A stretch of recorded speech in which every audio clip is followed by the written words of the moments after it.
queridos, graça e paz a todos vocês nesta noite, e que a misericórdia do Senhor seja abundante entre nós, e que Ele fale conosco através da sua palavra. Amém. De manhã não estive com os irmãos, eu estava em Sergipe. Ontem faleceu uma tia, a irmã do meu pai, uma pessoa muito querida, e a nossa família é muito emotiva, muito unida, e é sempre um sofrimento. Além de um dado, um elemento que é muito particular, é muito da família. Já 3 anos consecutivos que, mesmo período, outubro, novembro, a gente perde alguém. Todo ano, mesmo período. Isso tem marcado a família com muitas lágrimas, embora estejamos todos consolados pelo Senhor. Mas voltarmos ao mesmo cemitério, 3 anos consecutivos, mesmo período, está muito difícil para nós, não é? Mas estou confortado, consolado pelo Senhor, assim como os meus irmãos que lá estão. Eu convido os meus amados a abrirem suas Bíblias em Hebreus, carta aos Hebreus, capítulo 11.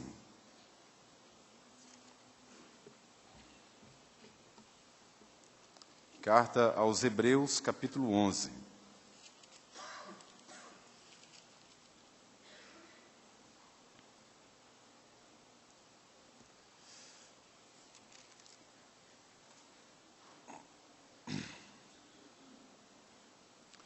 Acompanhe a leitura que vou fazer. Note apenas que no capítulo 11, verso 4, fala sobre Abel, verso 5 fala sobre Enoque, verso 7 fala sobre Noé, verso 8, Abraão, depois, verso 21, fala sobre Jacó, verso 22, José, 23, Moisés, depois, verso 30, fala sobre os israelitas, de um modo mais geral, e eu quero ler a partir do verso 30.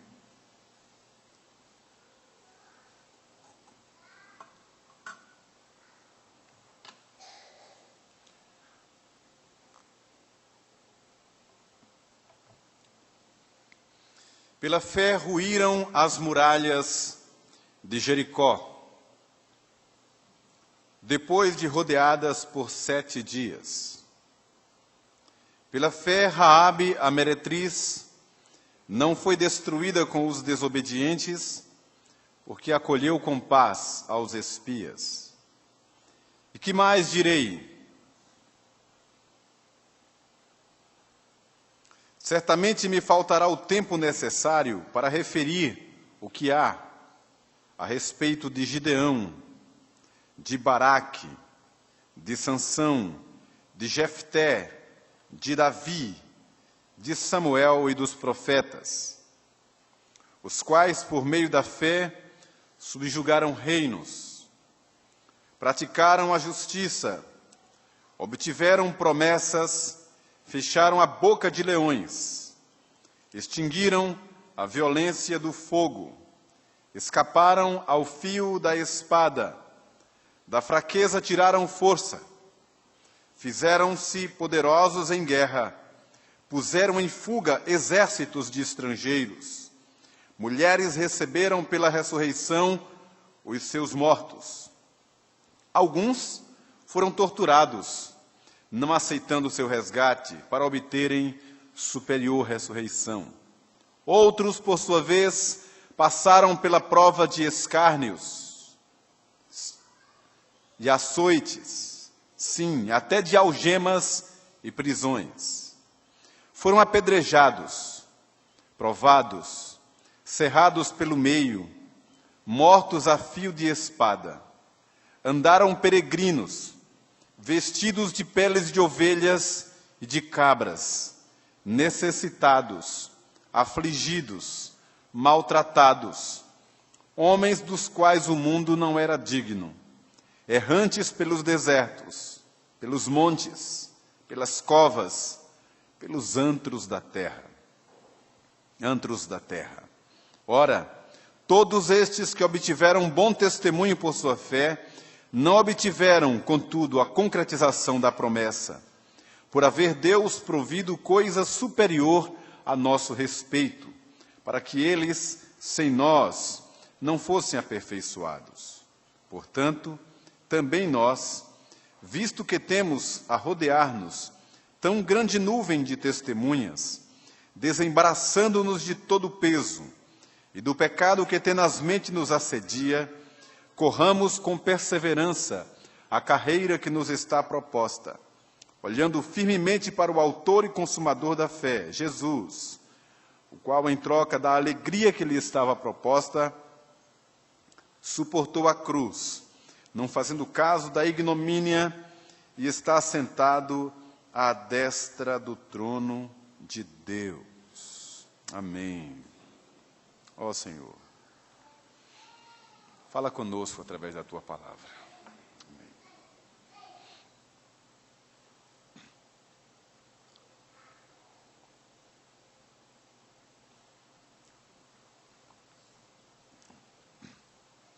Irmãos, não sabemos quem escreveu essa carta aos Hebreus. Alguns atribuem a Paulo, por algumas expressões contidas aqui. Outros, exatamente por não conterem algumas expressões muito próprias de Paulo, então já divergem. Pode ter sido um outro irmão da dispersão, um outro irmão perseguido pela igreja, mas profundo conhecedor da história de Israel. Então escreveu essa carta teológica, doutrinária, mas uma carta que também é um testemunho para encorajamento dos irmãos que estavam sendo perseguidos. Mas que, perseguidos como estavam, eram eles que representavam a igreja de Jesus. E esse capítulo 11 é o capítulo que é chamado de a Galeria dos Heróis. Os heróis da fé. E o argumento do autor da carta não para ali no capítulo 11, quando se encerram os nomes, ou quando se encerra a lista dos heróis. Ele vem trazendo, desde Abel até o Novo Testamento, porque ele diz também nós, uma leva, uma escrita de pessoas que pela fé viveram na presença de Deus. E eu quero destacar, já para a abertura, nessa introdução, você vai notar, se não notou, que o argumento do autor da carta coloca na mesma lista homens e mulheres que honraram a Deus por sua fé.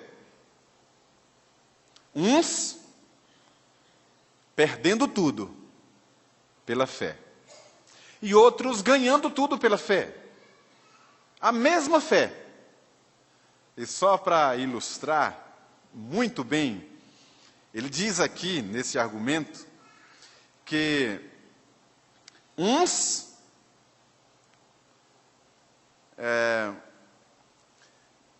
por meio da fé subjugaram reinos, obtiveram promessas, fecharam a boca de leões.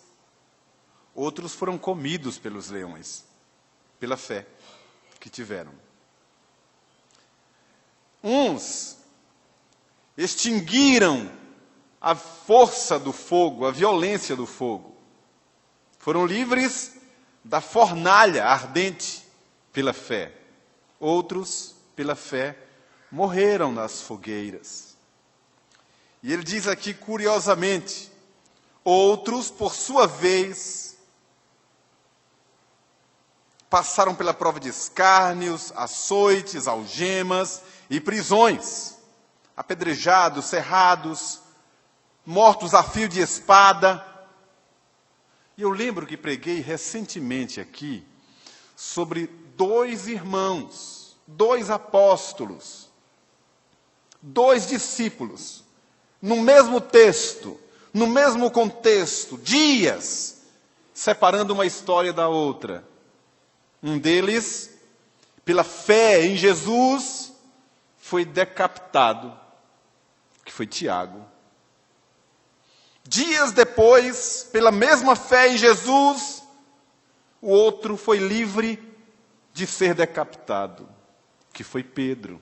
No mesmo contexto, nos mesmos dias, numa mesma narrativa bíblica, a gente vê o exemplo do que Hebreus narra para nós. Pessoas que viveram para honrar a Cristo. E a gente vai para a história da igreja, o primeiro século.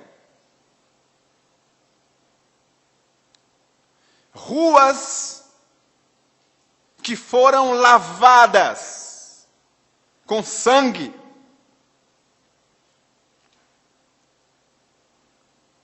Eu acredito que essa nova geração, os nossos jovens e os novos crentes, os que não são afeitos a muita leitura secular, inclusive, não sabem, por exemplo, o que foi a chamada Noite de São Bartolomeu,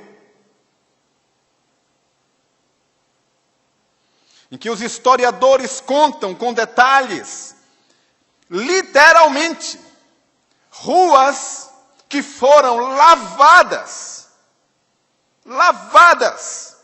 com o sangue dos mártires. Milhares de crentes mortos por causa do nome de Jesus.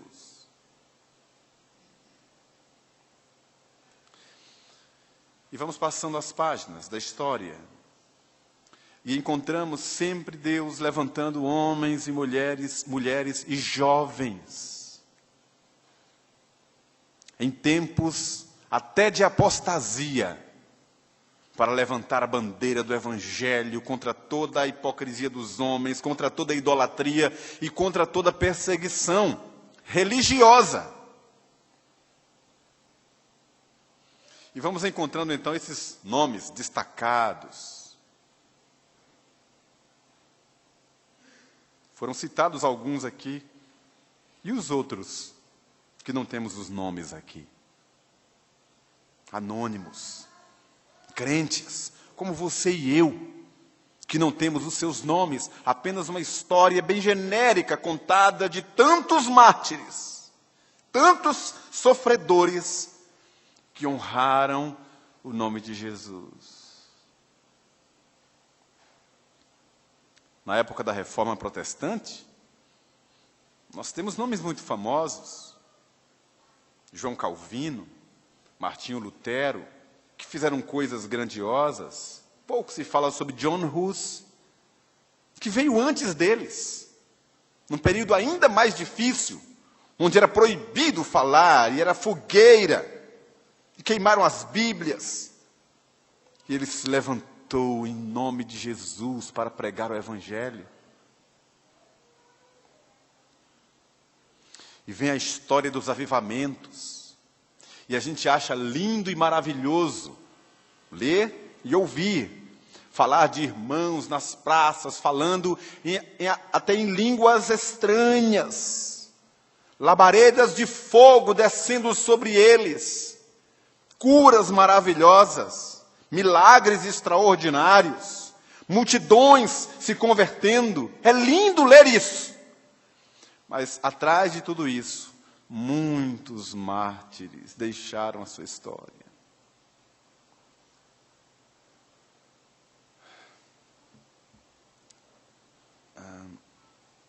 O sangue dos mártires, de fato, foi a semente do cristianismo. Eu estava relendo um dia desse a história da nossa igreja, só para ilustrar. Se eu perguntar aos mais antigos aqui da igreja, conte para nós como chegou o protestantismo aqui no Brasil. Eu desconfio que a maioria absoluta vai fazer referência a um jovem, crente, piedoso, que deixou a América e veio para o Brasil, um jovem chamado Simonton. Mas vocês sabem quantos anos antes de Simonton o protestantismo chegou aqui no Brasil, debaixo de perseguição e muitas mortes? Antes de Simonton, mais de 300 anos. Deixa eu contar 300 anos em 3 minutos. Houve várias tentativas.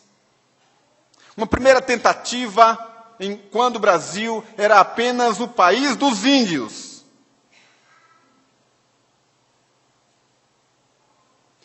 E vieram os alemães, primeiramente. Alemães, protestantes, calvinistas, reformados. Uma tentativa que durou pouco mais de 8 anos. E dentre vários que vieram, aí tem sempre a história destacando A ou B, um ou outro. Aí destaca a história de um tal de Hans Staden, que ao chegar aqui na costa brasileira, ali em São Paulo, litoral paulista, naufragou e foi capturado por índios tupinambás. E ficou guardado para ser morto. E a história conta que esse homem era o dia inteiro cantando hinos e recitando salmos. O dia inteiro. Os índios não aguentavam mais aquele homem cantando hinos e recitando salmos. E foram protelando, e nesse protelar ele passou quase 1 ano nas mãos dos índios, ouvindo os hinos, ouvindo os salmos. Vendo que ele era uma pessoa boa, libertaram Staden. E ele então volta para a Alemanha, passa um outro período, mas ele tinha um coração apaixonado por missões, voltou ao Brasil, e parece que ele tinha uma vocação também por naufrágio, porque naufragou de novo. Foi capturado de novo por índios, porque só tinha índio aqui. E ele foi levado à fogueira, ao tronco. Conta a história de Staden, Hans Staden, que deixou um legado inicial aqui, e essa tentativa alemã não durou mais do que 8 anos, com idas e vindas, e depois um período de descanso sem qualquer movimento missionário. Aí vem uma tentativa dos franceses, que era uma tentativa, na verdade, com uma intenção comercial, política, com Villers-Gagnon. Todos conhecem a história. E ele trouxe, então, nos seus navios, prisioneiros, bandidos, mas trouxe também artesãos, alguns crentes e pastores Pastores para doutrinarem os artesãos, os índios e os colonos. Porque ele tinha na mente uma ideia de fazer no Brasil uma França antártica aqui. De ser um modelo da França aqui. E ele ser o meu nome do general francês, Napoleão Bonaparte, veio e trouxe essa gente, instituiu cultos, declarou-se cristão, tudo invenção. A igreja de Genebra enviou pastores para cá, acreditando que era um projeto missionário. De fato, terminou sendo, mesmo contra a ideia de Villegaignon. E começou a se espalhar aquela notícia. Vieram 2 pastores piedosos lá da França. Estou contando a história, acho que a maioria aqui conhece. Pastor chamado Pedro Richier. Um homem piedoso, crente, temente a Deus. E ele começou a pregar o evangelho aqui, com destemor, com outro Guilherme que veio com ele. Não deu em outra. A tentativa de implantação de um reino, de um domínio, começou a falhar. Villegaignon, então, reúne aqueles seus dominados e começa a persegui-los. Eles se levantam, mostram que o evangelho tinha chegado ali, que havia uma proposta missionária, mas foi rejeitada por Villegaignon. Atribuiu heresia àqueles homens, que os levaria à morte, e pediu que em 12 horas eles redigissem uma carta, um documento, declarando em que eles criam, para que assim ele tivesse um motivo para executá-los. De Bordel, um dos franceses que estavam ali com eles, erudito, redigiu essa carta, ou esse documento, ou aquilo que foi chamado de uma confissão de fé, que era baseada na confissão de fé de Westminster, pois eram homens reformados. E em 9 de fevereiro de 1552, Villegaignon deu ordem e acompanhou o processo de execução desses 2 pastores. Fizeram com que eles subissem uma pedra na Baía de Guanabara. E lá eles, vendados, amarrados em suas mãos, ele ainda deu uma oportunidade de que eles se retratassem. E esses 2 pastores, Jerônimo Gueiros, que era um ministro reformado, nordestino, escreveu um livro contando a história do protestantismo no Brasil, e ele, poeta, ele narra essa história dramática, e ele diz que naquele momento os pastores cantavam,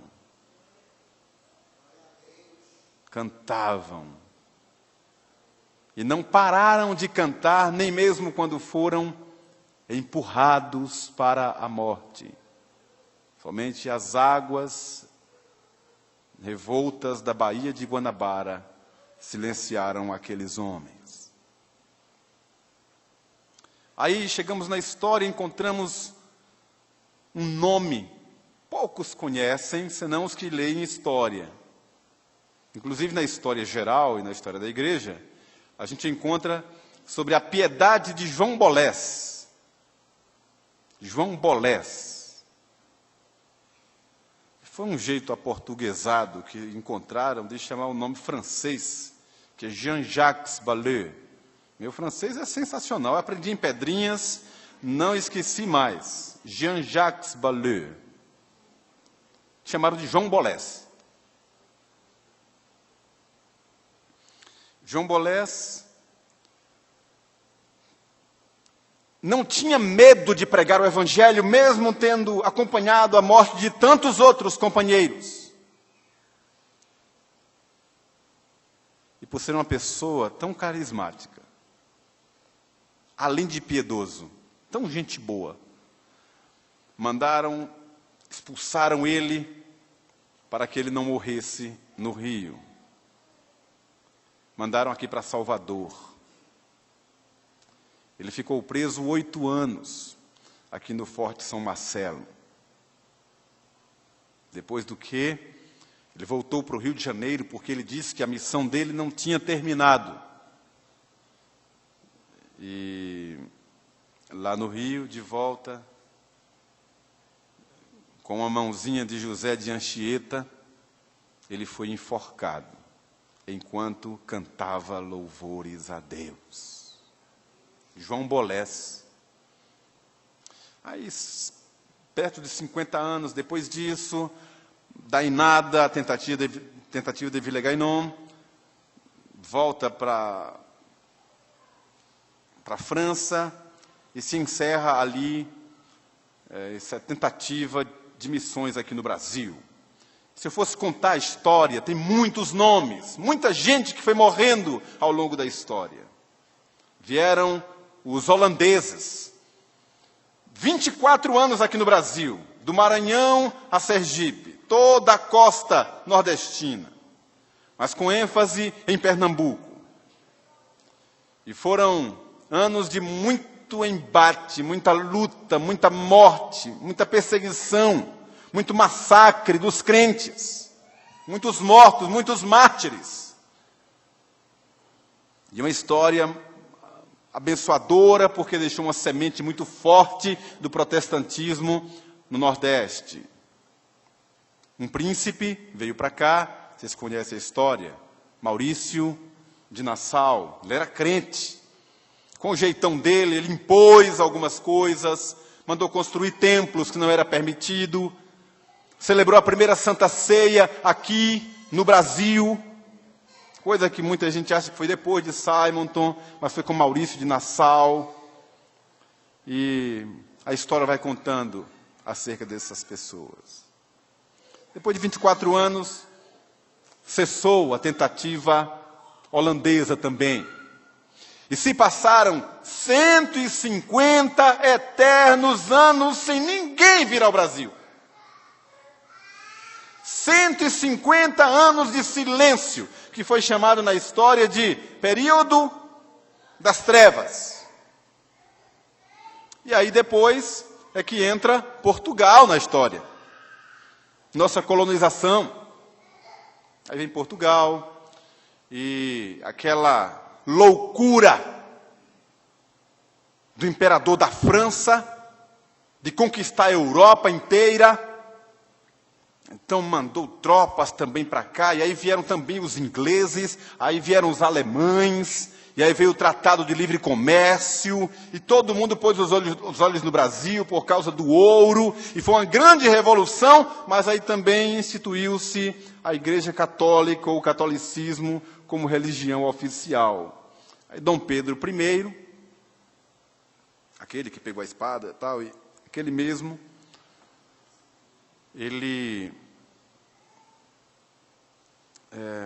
conclamou uma assembleia para fazer a assembleia constituinte, estabelecer a Constituição do Brasil, e um dos artigos declarava que o catolicismo era a religião oficial do Império e qualquer outra religião instituída ou presente aqui no Brasil, inclusive os protestantes, poderia, sim, celebrar seus cultos, conquanto fosse dentro de casa, com a sua família, mas nunca em lugares públicos. Essa é parte da nossa história, que a gente mesmo desconhece, de tantos sofrimentos, de tanta gente que foi morrendo por amor ao Evangelho de Cristo. Nesse chamado Brasil Colônia, você vai ver na história quanta gente morreu por causa do nome de Jesus. Que poderia ser a nossa galeria dos heróis da fé, continuando Hebreus 11. E o que eu quero destacar para vocês, e caminhar para o fim desta reflexão, é que o autor da carta aos Hebreus traz todos esses nomes de gente que ganhou coisas e outros que perderam coisas, uns que ressuscitaram, outros que morreram por causa da fé. Mas aí entra o capítulo 12, que é o fechamento do seu argumento, e ele diz assim: portanto, também nós,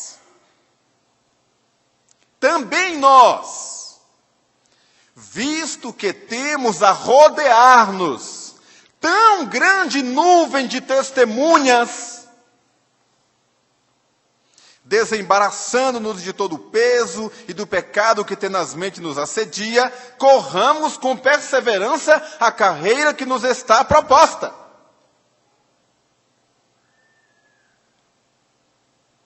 Irmãos, deixe-me dizer duas coisas a você nesta noite.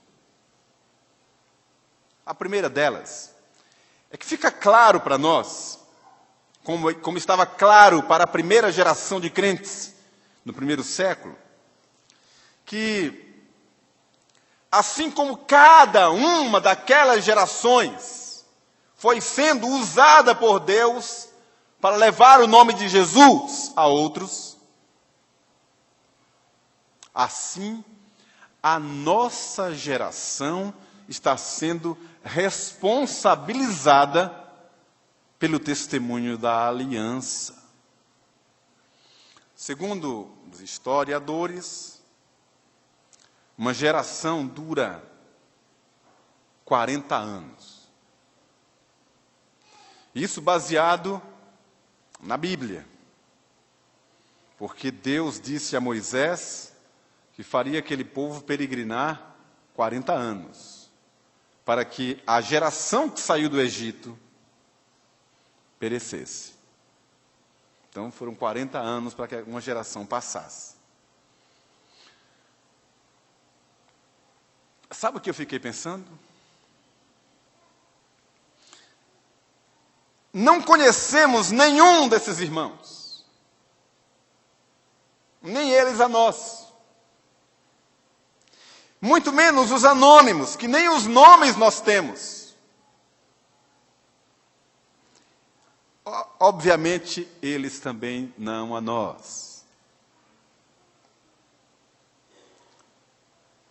Logicamente, nossa geração não pode ser responsabilizada pelo sangue daqueles que passaram desses nomes que são contados aqui. Por exemplo,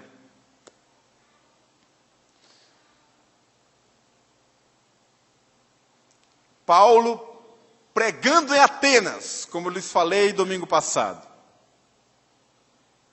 Quem eram aquelas pessoas que estavam ali, na praça, ouvindo Paulo? Não sabemos. Nem seremos responsabilizados por aquelas vidas. João Calvino, que é outro expoente, viveu o seu tempo, e viveu tão pouco, morreu com 50 e poucos anos. Mas defendeu a fé, escreveu teses, afirmou doutrinas, se manteve fiel a Deus, piedosamente no seu tempo, para a sua geração, para aqueles que ouviram aquela palavra naquele tempo, que eu não sei quem eram, nem serei responsabilizado por aquelas vidas. O contrário também vale. Eles não serão responsabilizados pelas vidas que estão hoje entre nós. O Evangelho é o mesmo. O Senhor é o mesmo. A fé é a mesma. A missão, a mesmíssima. E o bastão está em nossas mãos. Baseado nessa afirmação bíblica é que eu digo isso. Portanto, também nós. É como se ele estivesse dizendo, olha, aqui está a lista. Tantas eras se passaram, desde Abel, e vem trazendo Abel, Noé, Abraão, Moisés. Agora somos nós. Agora é a nossa vez. O cajado está em nossas mãos. O bastão está em nossas mãos. É a nossa vez de testemunhar. É a nossa vez de encontrar homens e mulheres, jovens e crianças que se levantem para honrar o nome do Senhor para essa geração. A outra será a outra. Se o Senhor ainda demorar um pouco mais e a nossa geração perecer, se Ele não nos encontrar vivos, se Ele voltar daqui a mais um tempo e todos nós aqui morrermos, outros estarão vivos. Nós não seremos responsabilizados por aqueles crentes, por testemunhar a eles. O nosso tempo é agora. É para hoje. Também nós. Visto que temos essas testemunhas, esse ardor missionário, esse compromisso, esse comprometimento desses irmãos, esse envolvimento com a obra do Senhor que os levou a morrer.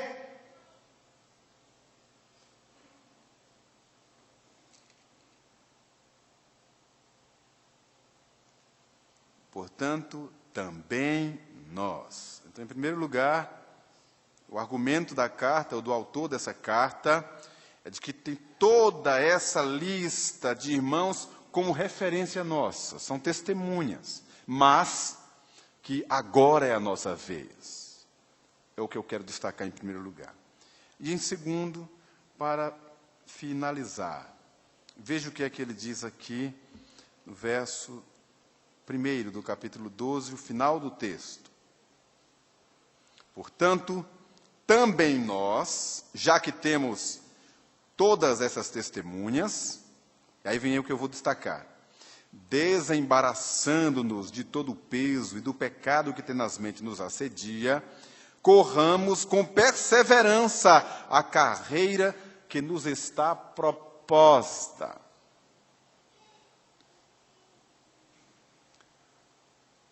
Há uma carreira proposta.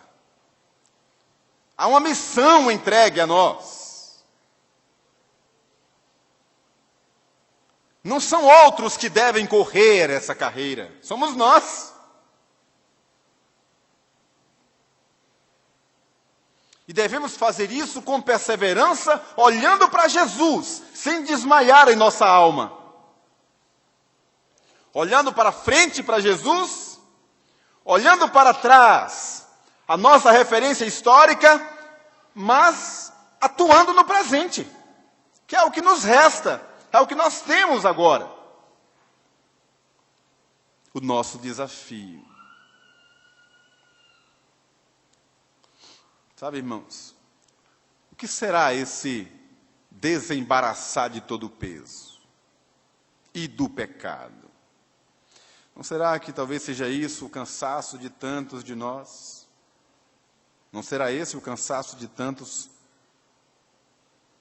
carregando nas costas tantos pesos e tantos pecados, coisas dessa vida, situações, pessoas, circunstâncias, procedimentos, coisas que só trazem angústia para a alma, para o coração, preocupações, e a cabeça não abre espaço nenhum para as coisas de Deus, para a missão, para a obra missionária, para a evangelização, para o contato, para a comunhão, para as coisas de Deus, de tanto peso que carrega.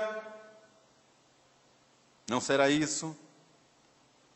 Não será que é hora de refletirmos que temos uma carreira proposta E essa carreira proposta tem referência a essa lista de pessoas que sofreram e morreram por amor a Cristo. Eu finalizo, irmãos, dizendo o seguinte. Eu tenho um amigo chamado Gilberto. Ele não é daqui. Acredito que nenhum de vocês daqui conheça Gilberto. Eu conheço, ele é amigo meu.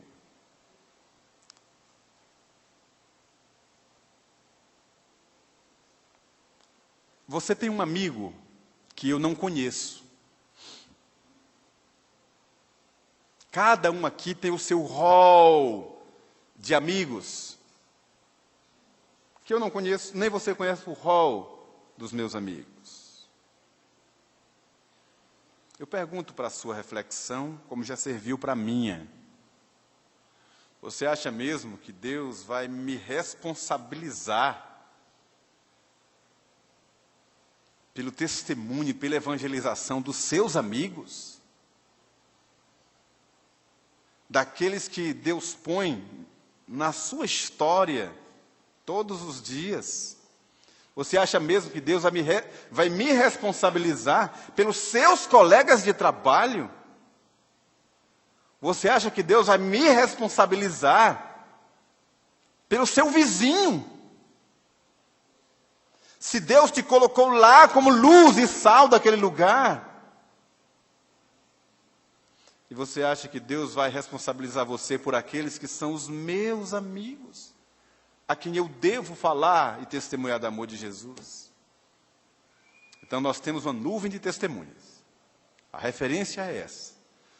Mas eles pregaram, sofreram e passaram. Agora é a nossa vez. A nossa vez vai passar também. Outra geração poderá vir. O que importa é agora, para mim e para você. Vamos meditar sobre isso, que o Espírito Santo nos ajude a entender a Bíblia. Amém.